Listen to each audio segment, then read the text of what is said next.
Hey guys, so this is the Q&A part of the video, and I just wanted to do my pregnancy Q&A. So I'm literally just a few weeks away from the due date, so I was like, let me do this now, because I don't know, I most likely won't get this opportunity again, so I'm gonna use it right now.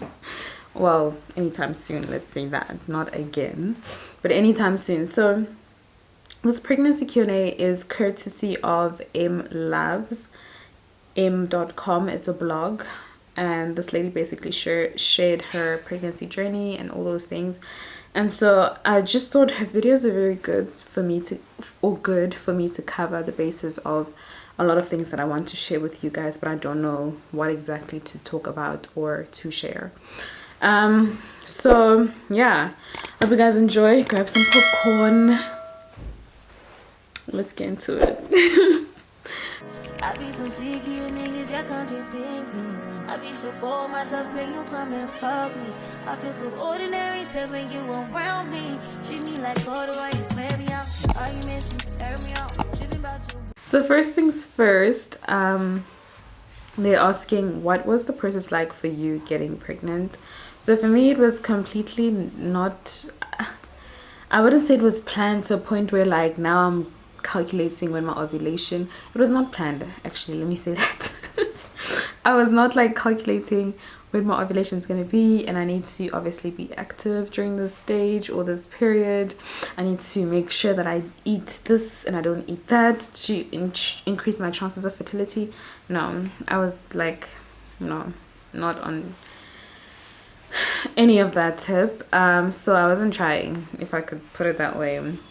I found out and we're here. How did you find out? The second question leading to that, saying, how did you find out that you were pregnant?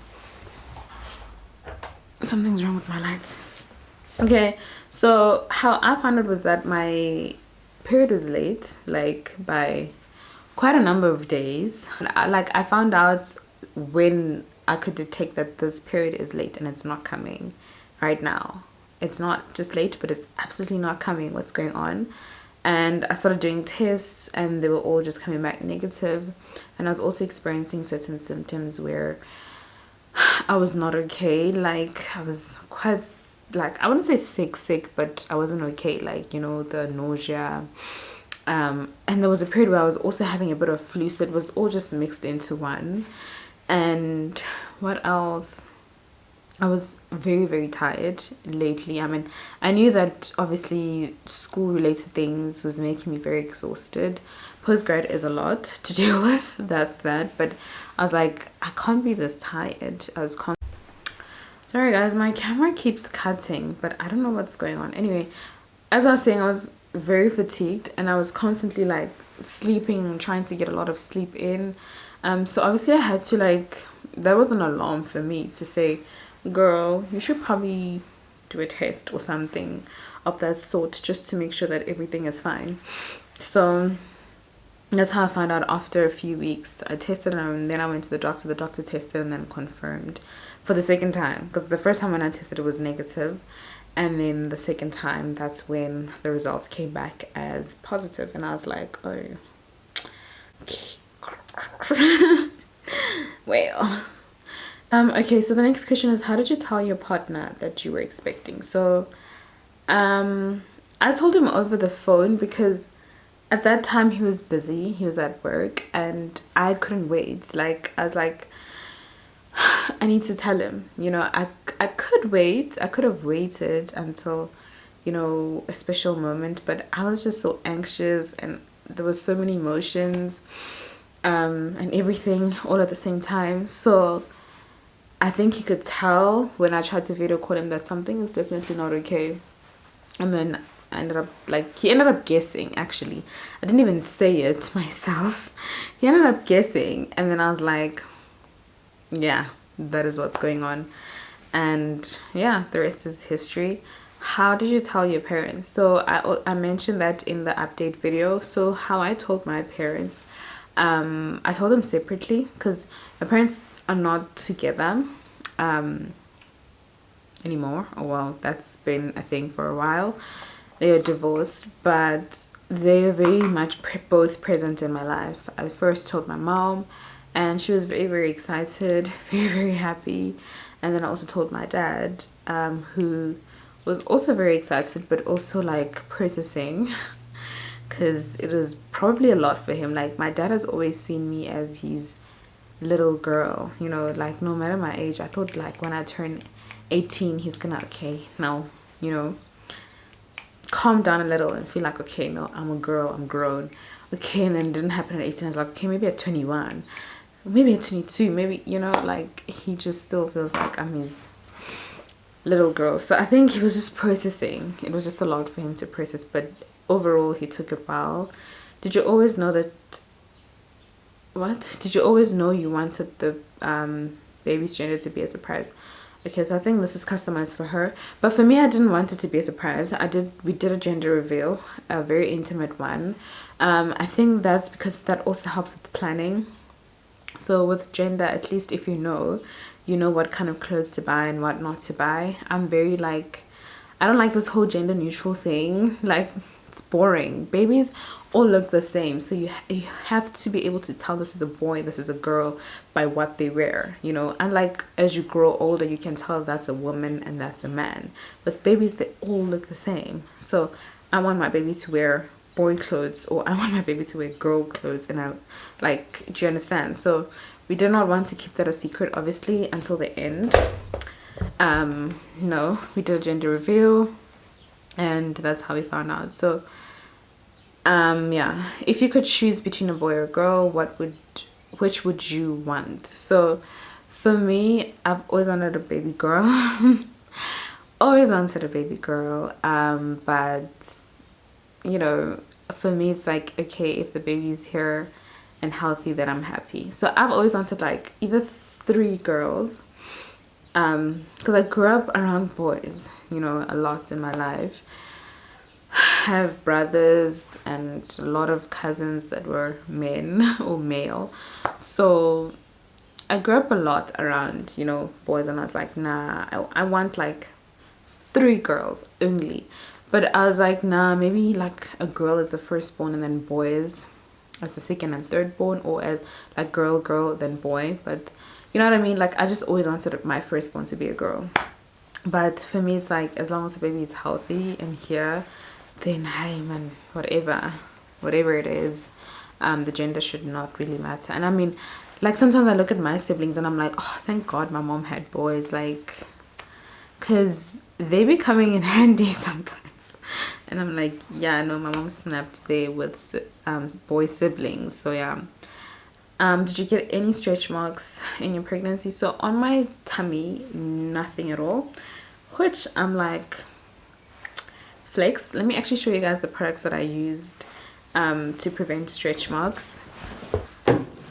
Oh, my hands are actually oily. So these are the 2 products that I used to prevent stretch marks in pregnancy, and it's the Magnolia tissue oil and this Happy Event antenatal massage oil with pure olive oil.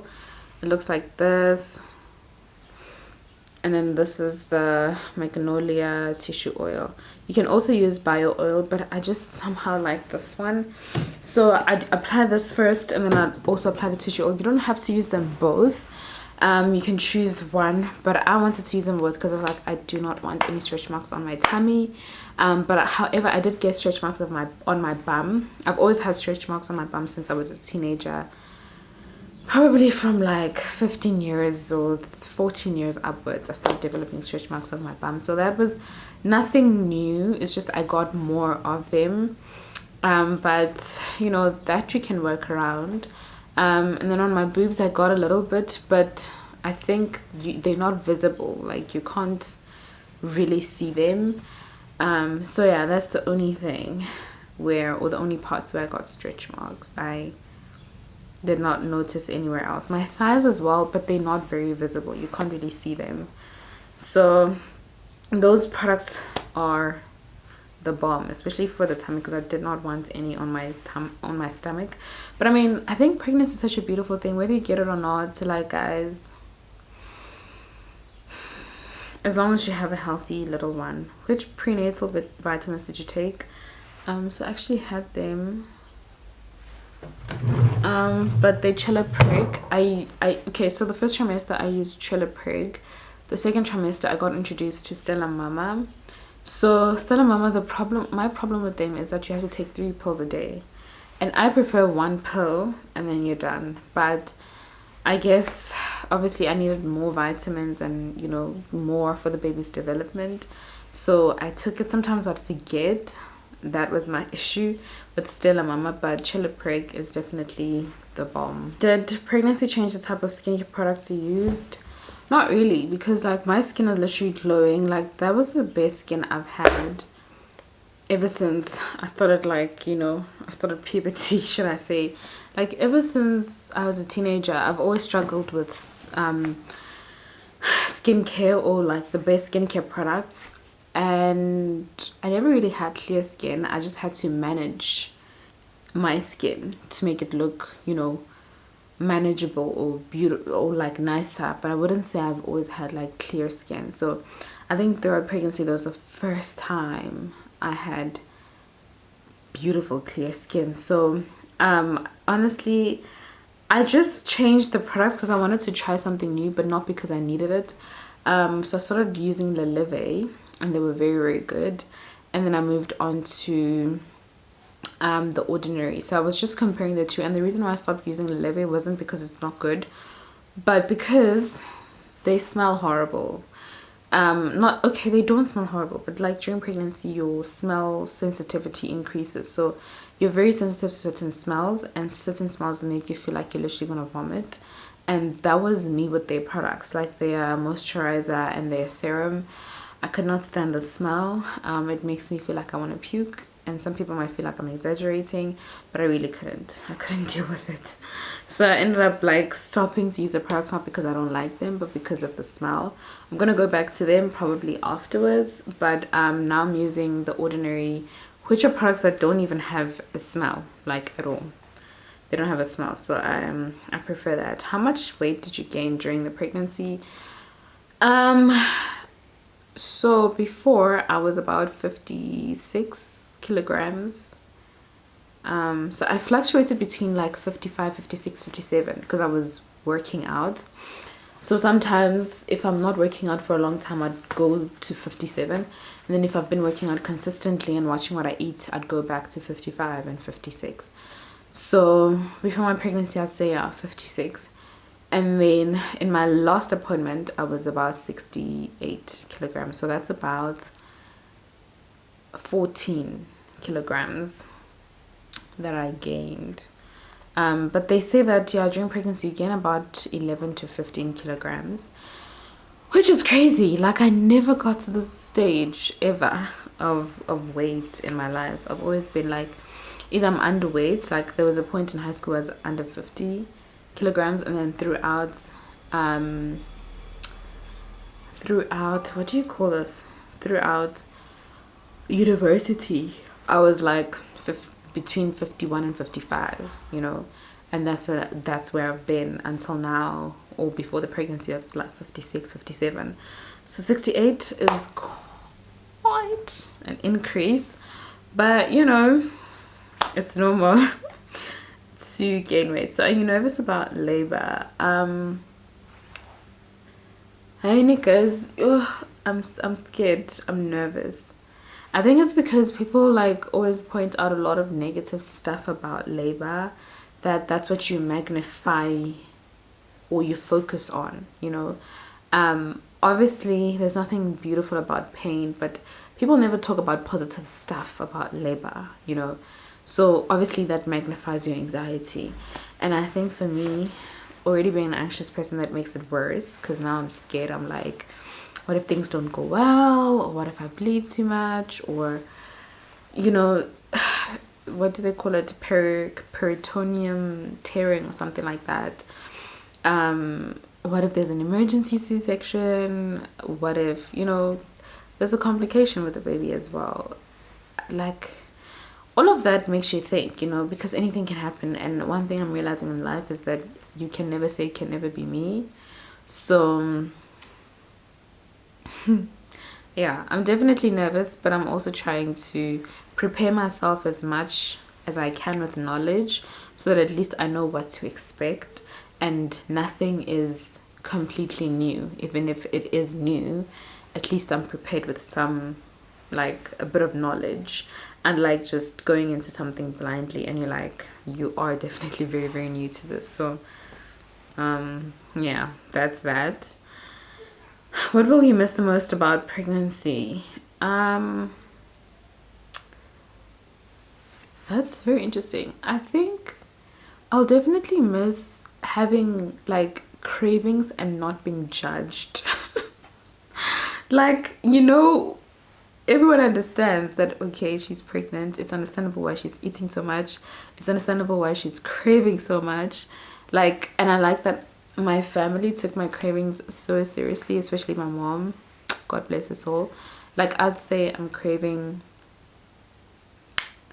chocolate, and she will make sure when she comes back from work, she got me chocolate.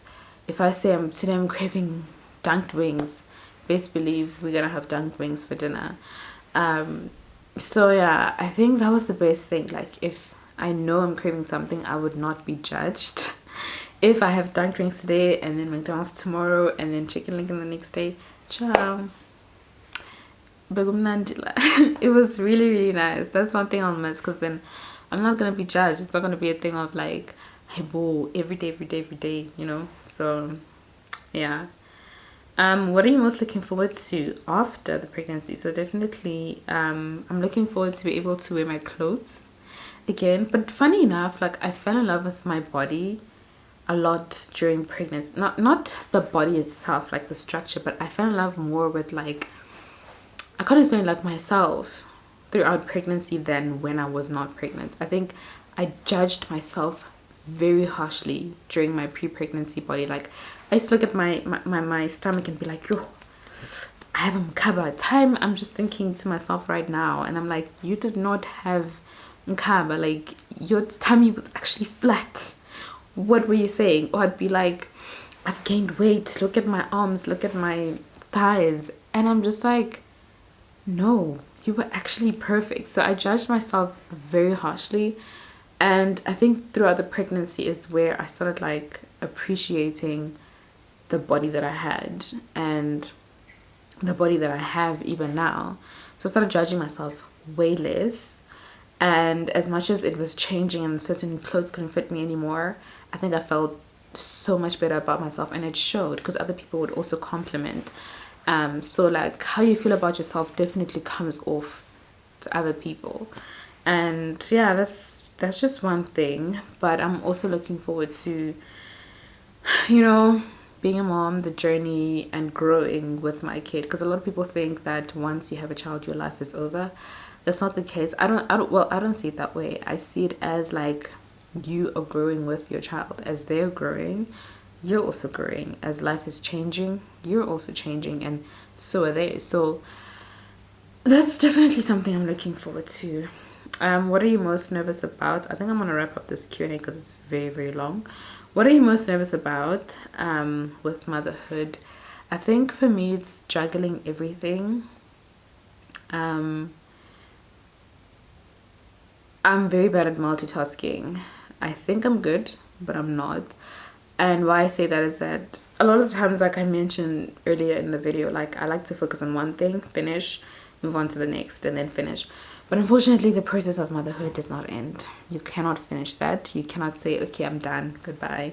You know, so you have to learn how to juggle everything, like your career, your hobbies, your friends, you know, be a present friend, be a present partner, be a present, you know, sibling, be a present daughter. Like, it's a lot, you know, like, just juggling all of that might be something that I'm scared of. Yeah, I'm definitely quite afraid of that. And also having my own life outside of being a mother, because I think the mistake that a lot of people make, or that they impose on a lot of women is that once you become a mother, that's your only thing and that's your only title and that's your only life. And I don't believe in that. Like, I feel like you can be that and more things. Just like career wise, like you don't have to choose one thing. You can be a lawyer and Miss South Africa. You can be a doctor and be a businesswoman. So I think people like do this thing where they box people. Like, oh, but then you're a doctor. Why do you need to do this? Oh, but then you're a pharmacologist. Why do you need to run and do makeup and, you know, run a makeup business? Like, you understand? So people like to box people into little boxes. And the same thing with motherhood. Like, once you become a mom, people box you in and be like, oh, okay, she's a mom and she's just that. No, that's definitely not something I feel in my heart. I strongly feel that you still need to look out for yourself and what makes you happy and what fuels you as a person. Might be harder than before, but I don't want my only identity to be motherhood. I know it sounds like it might come off as wrong, but I feel like if I pour from a full cup, then my child is going to receive a full cup. If I'm pouring from an empty cup because I'm neglecting a lot of parts of who I am, what are they receiving? You know? So that's how I see it. Will you share a lot about the baby on the channel and on social media platforms? I think I'll share what I want. I'm not gonna put myself under pressure to share, and that's why I did not really share the pregnancy throughout, because I was just like, I don't want to put myself under pressure. I'll share when I'm ready, and this is the point where I am ready to film and to obviously share. But I will share what I want to share. I don't want anyone to put me under pressure, and I'm also not going to put myself under pressure. If I feel like I don't want to share, I'm not going to share. And if I feel like I do want to, I want to. Obviously, I like sharing big parts of people that I love, you know, on the internet and on my channel, because I feel like, especially YouTube, like, creates so many memories. I love taking photos, I love taking videos, footage, all that stuff, but it's not everything that I share and I put out there, you know what I mean? So it's just gonna depend on how comfortable I am and how comfortable the people around me are. And the last question: how has the pregnancy changed your relationship with your partner? So for me, it has not changed anything. Actually, it's made it so much better. Should I even say better? Like, we're still the same, but even closer, if I could put it that way. And we're a team, and I mean, we learn a lot from each other. He learns a lot from me, I learn a lot from him, in terms of like how to communicate well in a relationship, how to be, you know, like all these things. And I'm also learning, because I used to be a bad communicator, and I think I still am working on it. Working on it. So I think we've grown a lot into like trying to understand each other, trying to understand what works for who and what doesn't, and what you need to look out for, what you need to, or how you need to learn to communicate with the other person, you know, like things like that. So I think it's definitely made it so much better and stronger and more exciting, because I feel like I'm gonna be the type of mom that's gonna be doing some crazy stuff. I don't want to stop doing that with my partner, you know. I think it's just gonna be a thing of like just doing it my way, instead of like everyone saying, oh, but you're supposed to, oh, but then you're supposed to, oh no, but this is so down. So yeah, it's definitely made it so much more, it's made us closer. Let me say that. Let me not say it's made it better, because if I say it made it better, it sounds like it was horrible. You know, it's just made us so much closer, or grow so much closer to each other, in my opinion. It's been a while since I've done a sit down, but I hope you guys enjoyed this video. That is the end of the Q&A. I wonder how long this video is gonna be, but yeah, I really do hope you enjoyed it. And yeah, I'm excited. Let me know what other things you guys want to know in the comment section, and yeah, I'm excited to journey this with you guys. And I think that's it. Don't forget to subscribe to my channel. I will try my best to be as consistent as possible. Guys, I'm fighting a lot of things right now, and I probably will be fighting even more once the baby gets here. So I'm I'm gonna try my best to be as consistent and present as I can, you know. But yeah, otherwise, thank you for watching, thank you for subscribing. So those who have, thank you for all the support, the love. And if you have not subscribed, what's wrong with you? What are you waiting for? Please subscribe, and I will see you guys in the next video. Bye.